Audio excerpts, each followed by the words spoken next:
नेपाल की राजधानी काठमांडू में इस वक्त जबरदस्त बवाल चल रहा है।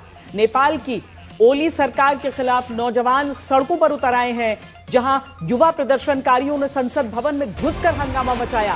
काठमांडू में सुरक्षा कारणों से कर्फ्यू लगा दिया गया है। पुलिस ने विरोध कर रहे युवाओं पर आंसू गैस के गोले दागे, पानी की बौछार की।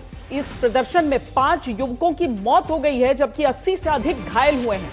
इनमें 2 पत्रकार भी शामिल हैं। सरकार ने स्थिति को नियंत्रित करने के लिए सेना तैनात की है और भारत नेपाल बॉर्डर पर सुरक्षा बढ़ा दी गई है। युवाओं का कहना है कि सरकार ने सोशल मीडिया पर प्रतिबंध लगा दिया है और भ्रष्टाचार को बढ़ावा दिया है।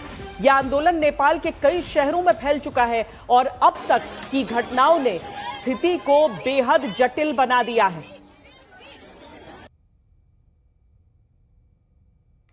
ये नेपाल के अलग अलग शहरों की तस्वीरें हम आपको दिखा रहे हैं, जहां पर बड़ी संख्या में युवा जो हैं इस आंदोलन में शामिल हुए हैं। भ्रष्टाचार बंद करो, सोशल मीडिया नहीं, इस तरह के प्लैकार्ड्स लेकर प्रदर्शन किया जा रहा है।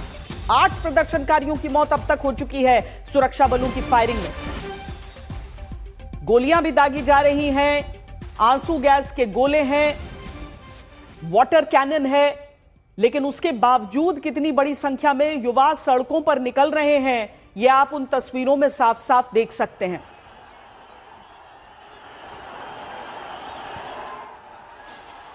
काठमांडू से पंकज दास और न्यूज रूम से प्रणय उपाध्याय हमारे साथ जुड़ रहे हैं। पंकज, पहले आप बताएं कि क्या सरकार की तरफ से केवल इसी तरीके से प्रोटेस्ट को रोका जाएगा कि गोलियां चलें, वाटर कैनन का इस्तेमाल हो, या फिर विचार हो रहा है उन छात्रों की मांगों को, उन युवाओं की मांगों को लेकर?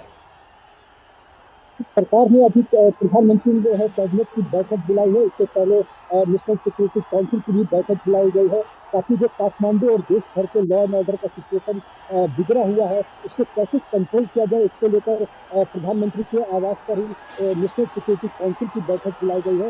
इसके बाद कैबिनेट की बैठक है, तो हो सकता है, लोगों को अंदाजा है कि सरकार अपने साथ जो फैसले हैं, जो सोशल मीडिया पर बैन करने का जो फैसला है, उससे सरकार वापस हो जाए और सोशल मीडिया पर प्रतिबंध हटा दिया जाए, ऐसी उम्मीद की जा रही है।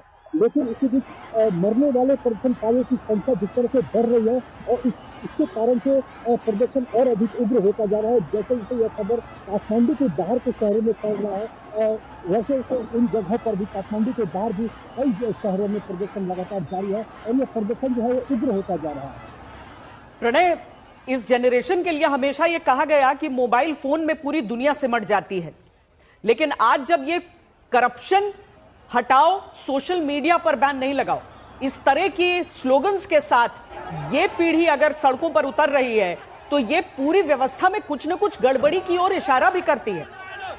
देखिए श्वेता, ये बहुआयामी समस्या है, क्योंकि दुनिया भर के लोकतंत्रों के लिए सोशल मीडिया को रेगुलेट करना या उसका नियमन एक बड़ी चुनौती बनती जा रही है। लेकिन इसके साथ साथ जिस तरीके से उसका नियमन करने की कोशिश की जा रही है, वहीं पर सारा पेंच है, क्योंकि सीधे तौर पर 26 सोशल मीडिया प्लेटफॉर्म्स के ऊपर प्रतिबंध लगाया गया और उस प्रतिबंध के बाद लोगों की नाराजगी का इजहार लोगों ने किया, लेकिन ओली सरकार ने उसे दरकिनार किया, वहां पर उसका ध्यान नहीं रखा गया। और अभी तक अगर आप देखें, इतने घंटे से काठमांडू की सड़कों के ऊपर एक तरीके से उपद्रव और तांडव वहां पर चल रहा है। गोलियां चल चुकी हैं, लेकिन अभी तक आधिकारिक बयान सरकार की तरफ से सामने नहीं आया है। जो बताया जा रहा है उसके मुताबिक शाम को करीब 5 बजे जो है वो आपात बैठक बुलाई गई है सुरक्षा की, साथ ही संसद की एक महत्वपूर्ण बैठक भी बुलाई जा रही है।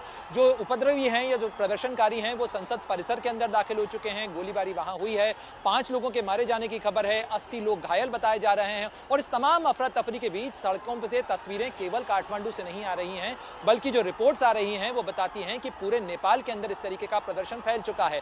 और युवाओं का ये गुस्सा जब सड़कों पर उतरा है, तो फिर बहाने के अंदर आपको सरकार के अंदर का भ्रष्टाचार, बेरोजगारी की समस्या से लेकर जो बिजली की समस्या, पानी की समस्या, सड़क की समस्या, इस तरीके की जब भी घटनाएं होती हैं तो फिर रैलिंग पॉइंट बन जाते हैं। साथ ही एक और महत्वपूर्ण पॉइंट है श्वेता, कि हमने देखा है कि इसी तरीके से छात्रों का जो प्रदर्शन है उसकी परिणति सत्ता बदलाव के अंदर ढाका में हुई थी और कोलंबो के अंदर इसी तरीके की जब घटनाएं हुई थी। तो जनता जब सड़कों पर उतरती है और इस तरीके का उपद्रव होता है, तो फिर उसकी परिणति किसी भी चरम तक जा सकती है। ये बड़ी चुनौती होगी ओली सरकार के लिए कि हालात को यहां पर किस तरीके से नियंत्रित किया जाए।